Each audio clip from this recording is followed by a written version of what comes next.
Savvy Central Radio, drawing out the best from their guests with host Christina Nitchman. Hello everyone, and welcome to Savvy Central Radio. This is your host, Christina Nitchman. Each week on Savvy, we host successful individuals and business owners, inviting them to share their dreams, stories, wisdom, and lessons learned in their field of business. Our guest today is Zest, entrepreneur, web TV host, inspirational speaker, and high-tech, high-touch marketing strategist. Her company, Entrepreneurs That SOAR, or commonly known as SOAR, is an online-based company that harnesses and leverages the power and reach of videos, web TV via Google Hangout. They provide strategies, solutions, tips, and connect you to various opportunities and resources that help you get guidance, inspiration, and results in your business and in your life. Today, Zeph will share her knowledge and wisdom on TV webcasting and how it can benefit your business. To find out more about Zeph, go to her website at entrepreneursthatsoar.com. Hi, Zeph. Welcome to Savvy Central Radio. How are you? I am doing great. Thanks for having me, Christina. Well, I'm so excited. Our good friend Liron was able to connect us together because you're doing some amazing work out there. You are a tremendous web TV host, inspirational speaker, high-tech, high-touch marketing strategist, and you help entrepreneurs everywhere. Tell everyone about your journey and what led to the work you're doing today. Ooh, thank you. Well, first of all, I have to thank our mutual friend, Liron Glickman, for connecting us together and making this happen. And thank you for having me on the show. So my story with Entrepreneurs That SOAR, it started with actually three of my primary passions. We started as a networking business, which is, we hosted networking events and stuff like that. And then the three passions that I have are entrepreneurship, the love for people, and also paying it forward. And when we started, I really saw business networking as the direction and the path that we wanted to start our business with. But then after a year, I saw how much work it took to really, pull the events together, pull the people, and then sometimes you have no shows. Then I said, there must be a better way that I can connect with people, not only locally, but I also wanted to do, global outreach because I have connections international.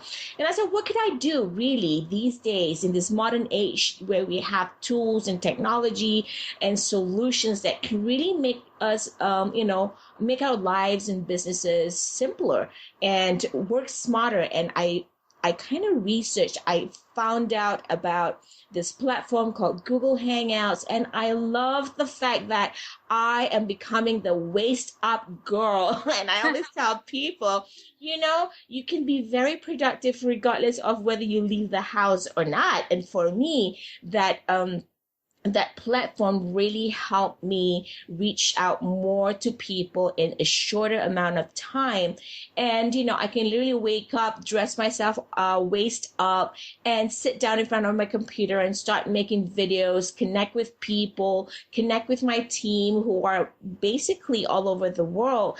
And it really got me excited because I could do more in such a shorter time and reach out more people. That's really how, in 2014, moving forward, Entrepreneurs That SOAR is focusing more on webcasts and web TV shows. Yeah. Well, I get you there about the waist up thing because I use Skype a lot, as we spoke before the interview, and I'm a newbie to the Google Live Hangouts. I've used it a couple times, and I have to say, all of the online tools are tremendous because I've had people who I connect with, clients, and we consult, and I just put on a jacket on top of my pajamas, and I'm yo, let's talk business, and I don't think I could get away with that in the office. Very true. Very true. Yeah, so that's awesome. But TV webcasting, I see it's really becoming quite popular out there. I mean, many are contacting me saying, well, which way should I go? I mean, podcasting good or is web TV good? How is web TV, that technology, how can it help businesses out there grow their business and their platform and their credibility? How is it good for their business? How can they use that technology?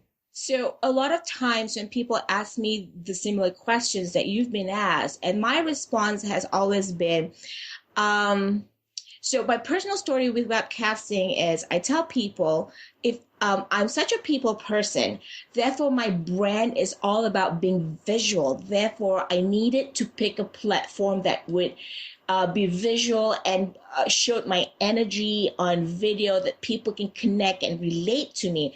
And that has helped our business grow really fast because, like I said, people get to see me move my hands, make mistakes, make funny faces. So it becomes very relatable, very real for people. And we all know technology and computers these days, social media, it could be considered as a very cool platform because people research you and go like, do I know this person? Do I want to do business with this person? And being visual on video really helps the audience and the viewers to really connect and find if this brand is a brand that they want to work with or buy from or relate with. So I think in the long run, you have to question yourself. Number one, is your brand that kind of brand that it needs some sort of visual tool or solution? If you're a brand that podcast or audio works for you and you think they would enjoy it, then do it that way. It's not about, you want to do it all because none of us can do it all, but you have to master something that works best with your brand. So I think my answer to that is really find out what your brand is all about. Find out what works for you because not everything will work for you. And then really learn how to master it so that you can use it to grow your business faster. Does that make sense, Christina? Oh, absolutely. And what I like about the technology, even if you come to discovering that it's not best for your brand or your business or a tool that could work best for you. Yeah. What I have found for me, just having clients on Skype and recording it and going back and looking at my videos, I get to see how I present people. So it gives me a tool also to see, okay, I want to work on, not making that really funny face when, Yes. because it really, I've now done a lot of speaking on stage as well, and I don't know what I look like on stage. And girl, I have a funny story. I was asked 2 years ago to get up and speak. It was one of the first speaking events I ever did, and I was asked to speak on mindset and money. And I was speaking about some very uncomfortable things, very personal things. Right. And during my speech, I kept pulling my shirt up. No, it's not my shirt. Pulling up my jacket and then pulling up my pants and pulling my jacket down. I did it 5 times. Messing with my belt on my pants. And I was like looking at the video afterward going, what the heck am I doing with my pants? And everyone's watching me. But it was a tremendous help and tool for me to look back at that and say, okay, I need to get rid of that little nervous habit. Yes. And you're spot on commenting on that because the tools that we use in our businesses today, especially tools that are driven by technology, they don't only work have one, like a role or job description. It usually serves multiple purposes. So that's the coolest thing about it. You don't only invest in that platform and technology for one reason. You have multiple ways to use it. And just like in your example, there you go. It becomes a training tool for you. Yeah, absolutely. So anyone out there who's saying, I think this might be a great tool for me, but how do I even get started creating a TV cast or webcast? Well, how would they get started? Do you have any tools or ideas for them to get started? Well, this is what I usually tell everybody. First of all, it is very technology driven. So number one, they have to be patient about learning something new and be patient with technology. If they can actually conquer that patience and the fear, I think, which is what I often hear about, they would actually do very well.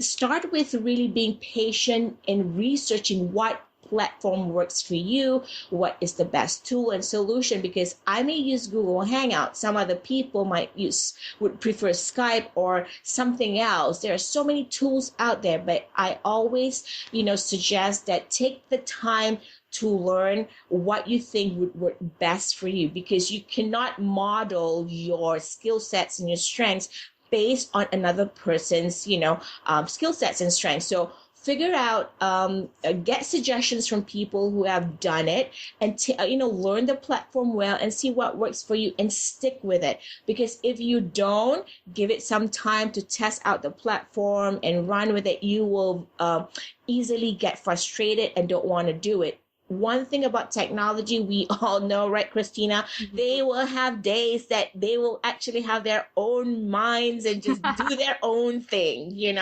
no matter how much you practice, no matter how much you're good at it, there will be new updates and new versions. You'll just have to roll with the punches. So be patient this is something that you really want to do. Be patient with the tools and solution, and don't give up easily, because technology, it will have updates. It's just like the smartphones, right? It's 3 months and it's obsolete. It's the same thing with technology. So if you want to start doing webcasting, podcasting, that's where I say, be patient with it, learn it, and then master it. So Zach, I like your advice to the audience about really being patient about building your podcast, webcast, and learning the technology, because it does take time. I recall in the beginning, I took forever to edit an audio, and I was like using my Microsoft video maker to actually fix my audio. I mean, it took like 8 hours to do one episode. But I can relate to that. Yeah, exactly. But it was wonderful because, as you mentioned, talk to other people who've done it. I mean, mentors have been a really big help, and now people have used you and I as mentors as well, now that we've gotten grooved up on social media. But as well, other people who have been out there and struggling for a bit, what would be your advice to maybe find best tools out there? Like, I've used YouTube as a great tool to discover how to use my platform better. Is there any other tools people could use to learn how to do the platforms better?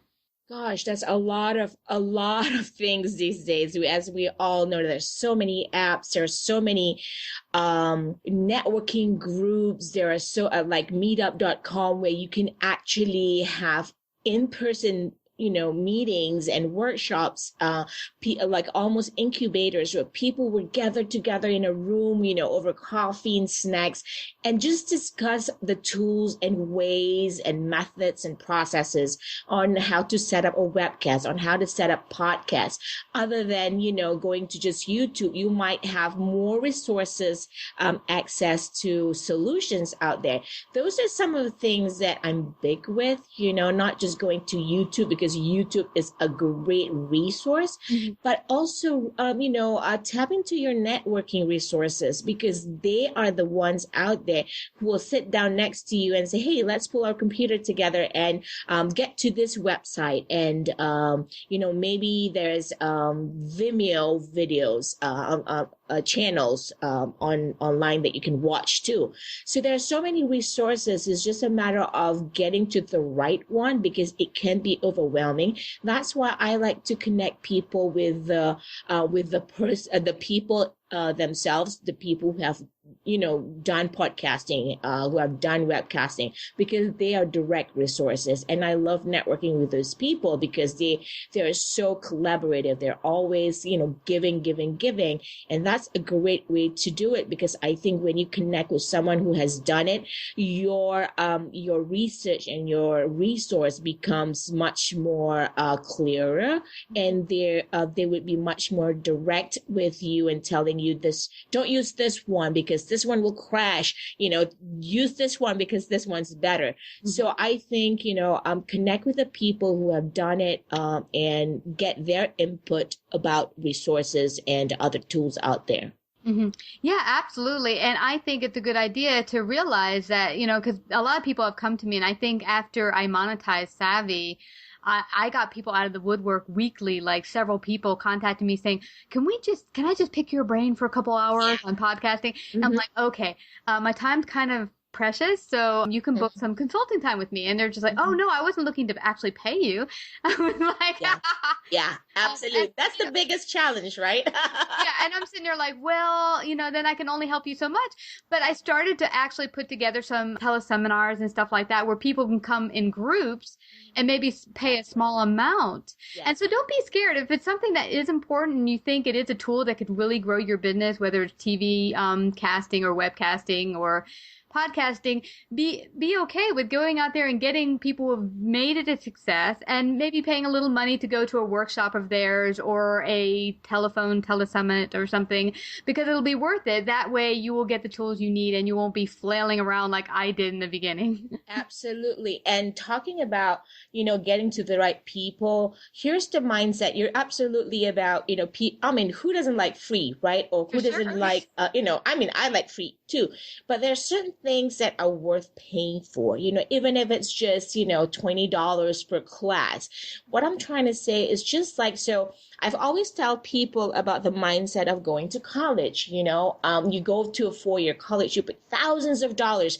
Not necessarily you want to wake up at 7 a.m. to go for an 8 o'clock class when it's like snowy winter out there, but you do it anyway because you know the value and the results that you will get from just doing it. So my point being is and I think when you invest in a little bit of money, regardless of how much it is, you will actually be more, more driven to, you're kind of more invested, I think, in the project and, whatever you're doing, because you paid some money for it, you take things much more seriously versus the free stuff. I'm not saying the free stuff are not good. The free stuff is a great way for us, mentors and coaches, business folks out there trying to give you a taste of what we do. But, as business owners, myself, my mentors have always taught me, always pay for your way because they are much more rewarding and you will feel much more, you accomplish much more and you achieve much more because knowing that you're working with people who have the right mindset. So that's my take on it. No, I totally hear where you're coming from, because in the beginning, I was also a financial consultant. That was my initial business. And I would give a lot of free consultations and helping people grow their money in their business. And I would contact them 6 months later saying, oh, okay, how did it work out for you? Did you use some of my suggestions? Did you apply? And, and it was interesting that a lot of them came back to me and said, no, I was busy. The kids got sick and this happened. And I was like, it started to occur to me that the people that actually ended up paying for my services actually transformed their business and got their money flowing. But the people who called me for free advice never applied any of it. So I was like, I've actually wasted both of our time. Yes. Yeah. Exactly. And actually, I've been very thankful from the beginning because my mentors had taught me, nailed that right down into the way I do business. And they always say, just, even you have to teach, you have to pass that down to the people that you teach too, that make them realize that if moving forward, they too someday will want to have some kind of, consulting business that they too, would want their clients or customers to pay. And they have to be in that mindset that time is precious, time is money, and everybody who pays for your time are the more successful ones. So yeah, that's my thought process. Yeah, absolutely. And what I've realized is the ones who come and only want the free advice aren't really that serious about the project or whatever they want to, get out there anyway. Yes. So it's all good for everyone's take if you charge a little bit even for even like a group class. Yeah. So going forward also now, because webcasting is exploding. Everyone and their mama is telling me, should I do video? Can I do video? How should I get started? Right. When you watch, I'm sure you've watched a number of TV webcasts out there. What is some of the biggest no-nos you might have seen on webcasting? All right. There isn't like a visual no-no that I've seen, because people are very, very, very careful with what they put out there, especially in videos. I may be wrong, but when it comes to business branding, they always keep to their branding. But one thing I would like to share and suggest and recommend to all our viewers, all our listeners out there. I keep on saying viewers because I'm used to seeing that on Google Hangout.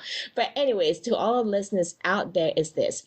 When you actually, create and build and develop webcasts and podcasts, don't think like it's a, football field. And then just like that movie, I can't remember the name of it, but build it and they will come. It doesn't work that way.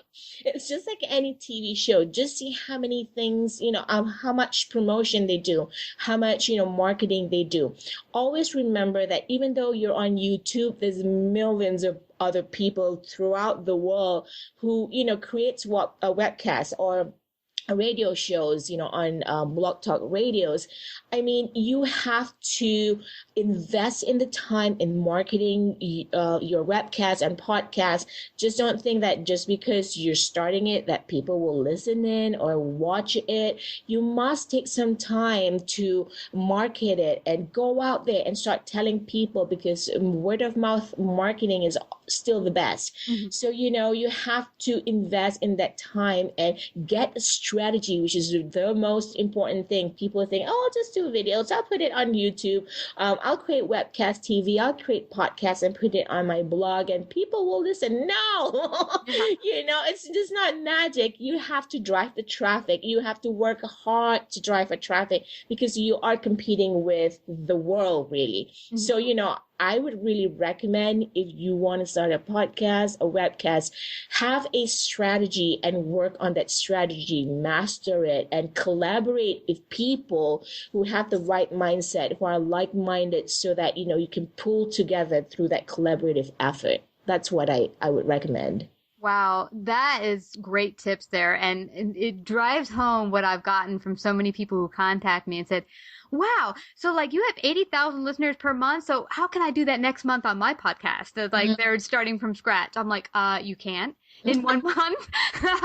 Right. It took me 2 years to get here, and some people can do a little, faster. But the point is, it really took a lot of effort. And when you were talking about marketing and such, I mean, sometimes the marketing was much more time spent than actually the talking to people and interviewing them. Yes. And a really good point there, the strategy. Because for me, once I got going, and initially this podcast was built as a marketing tool for my consulting business. It totally took off into a total new entity. Yes. But what was interesting is that I initially found out that because I was attracting towards me some high-profile business owners, that my strategy was to get high-profile, up to 4 high-profile businesses that people could recognize, know per month, and then really market those people, and then get everyone kind of pulled in towards the show.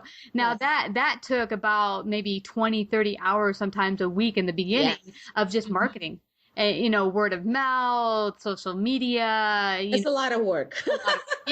Yeah. And so what I tell people when they call me and they want these instant results, how do I monetize a podcast? Well, you don't monetize it in one day. It takes a lot of focus, a lot of effort, and a lot of consistency is the number one no I might have seen, if I were to mention it in podcasting, is that I'll talk to people and say, oh, okay, I'll do what you're doing. I'm going to, promote my butt off. And they do it for about a month. Yeah. And then let it go by the wayside. And then they have one audio here and one 3 weeks later, maybe another one 2 months later. Yes. There's no consistency. No one knows when to count on you. Right. Yeah, absolutely. This is why I said, when you get started in thinking of doing webcasting and podcasting, think about it hard, because it's not what you think it is. Like, oh, put up a video or just tell everybody that we're having this live broadcast and it'll take off from there. No, it's a lot of hard work, and you must be willing to invest the time in learning the platform, the technology, and be patient with it. Yeah. Yeah. And like anything built wonderful and great, it didn't happen in a day, and it took effort. But effort doesn't mean it has to be like no joy in it. It can be joy with the effort, but it will take some time. Yes, absolutely. Like everything else, right? When you go to the gym, you can't expect yourself to slim down the next day, right? Oh, yeah. We wish, right? We all wish. Well, girl, I'm excited about Entrepreneurs SOAR. I saw some cool things like the giving back thing. I want you to share with our audience a little bit about, well, actually, a lot of bit about what all the wonderful things you're doing to help businesses out there and what's on the horizon for your business in the next coming months. Well, what we're doing in the next few months, and we're really getting excited about this, is we're planning to add on more web TV shows. And one of the biggest things that we're going to do bundle programs where what we've realized is people and our clients out there, even though we have training programs or you have a 6, 8 week, 3 months course, like you said, at the end of the day, they'll say like, can you just do this for me already? Yeah. Because it's technology. It's not for everybody. So what we're moving forward with is we're looking to connect with solopreneurs, coaches, authors, foodpreneurs who are really interested to amp up their brand, because one of the biggest thing that we want to invest in doing is really helping them create more face time, more visuals, getting their brand out there. How do they connect with people? So we're moving forward with offering programs where we would actually help them with the development of their web TV shows, content, script, marketing, branding it. And we have a team who would do the video production, and really you don't have to leave your homes, which is the coolest part of things. So we're moving forward in that direction because we're realizing everybody needs some sort of video. It doesn't matter if it's a 30 seconds video, if it's a 5 minutes video talking about their value, their message of their business. Everywhere I go on a day-to-day basis, everybody needs video, but not everybody has that personality or the know-how. So we're going to build all that into a program, a service, a product. So we're moving forward with that in the next few months, concentrating more on just people who wants to have a short video using Google Hangout to send their message out there and to talk about their values. And in January 2015, one of the biggest collaboration that I'm going to actually establish is currently I started a new venture post my journey with cancer, which is I'm in 5 months remission, which is really woo! I love that. So the idea came out from the hot sauce, the Malaysian hot sauce that I've been developing 30 days post cancer. So I'm really excited to actually get into the food industry, and I'm collaborating with my girlfriend who is in the food industry, and she's a big advocate for foodpreneurs in Connecticut. So we're actually thinking about launching our web TV show to become the resource center, resource show, just like like Creative Chat Cafe, the talk show hangout. We're going to do a talk show hangout for foodpreneurs, people who are interested to get information and resources for their food businesses. So that's really exciting because it's a totally brand new category for me. So I'm really excited. That's where we're heading in 2015. So I can't wait. Wow, you have a lot going on, girl. Yes. It's all about strategy, right? Getting to the right people. And we've noticed that what is helping us move in that direction is that we realize many foodpreneurs don't have the time to go out there and network, but they do want some face time, some visuals for their audience to connect with them and be relatable. So we thought, hey, web TV show. I mean, we have the Food Network doing the kitchen and all the shows, right? Why not do it online TV? So we're actually moving in that direction. And will your programs also help someone, say they're not very comfortable in front of the camera, help them put together a video by helping them coach through how to look good in front of the camera and stuff like that? Yes. Funny you asked that because I would say probably about 5 years ago, I am a trained image consultant.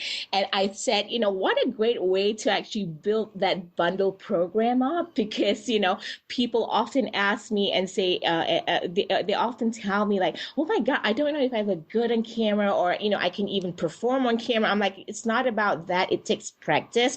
Even for me, I say, even though I'm a people person, I tell you, when I sit down in front of the camera, I do have jitters, Yeah. So it's just walking them through that process and getting them comfortable. And I think a lot of people, what they have in their heads going into webcasts is like, oh my God, I'm in front of a camera. How do I, do I sit still? And what do I do? Most of the time, that's the questions they ask. And I said, you know what? You're thinking too much. You're overthinking. It has to be natural. It has to be you. So part of what I will be doing is actually helping them, establish their brand, what style they're in, how do they want to seem in front of their audience, because not everyone's an extrovert, right? So we help them to really prepare themselves in front of the camera, because it's really not a big deal, really. And I tell them, you must stay true to your brand. It doesn't matter whether you're introvert, extrovert, you need to know what your brand is. And when you know, it becomes easier to deliver your message, and the camera is just another thing. Yes, I agree. I've gotten better at it. In front, even with podcasting, in the beginning, I was always nervous. I'd forget what to ask the person when they finished. So I wasn't thinking or listening to them. I was thinking, what's the next question? What's the next question? And then I would interrupt them. I would pounce on them. And my friend listening in the very, very first couple podcasts were like, shut up! Let them talk! That's true. See, it becomes a training tool, doesn't it? Yeah, exactly. It was great.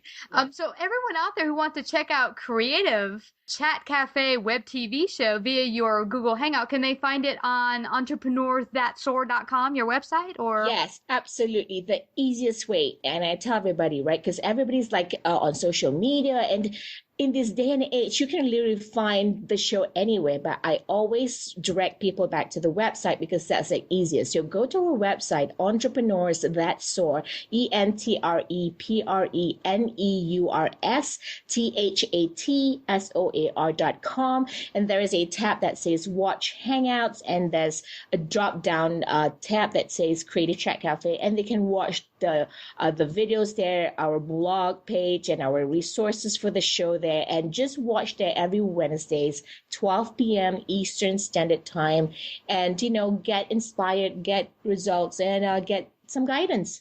Yay! Well, Yay! Zeph, I thank you so much today for passing on your wisdom in this very important new, well, not so new platform that a lot of people are using, and I know that you can help them. So everyone, please go to entrepreneursthatsoar.com. And Zeph, thank you again for coming to Savvy Central Radio. Thank you, Christina, for having me. This has been awesome. Always fun. It was, girl. Thank you. For those interested in joining our Savvy family or being a paid sponsor or interviewing with us, contact us at savvycentralradio@gmail.com or 718-713-2289. And remember, we want to host the programming you're interested in. If you have a guest you'd like to hear on Savvy or a topic you'd like us to cover, please let us know.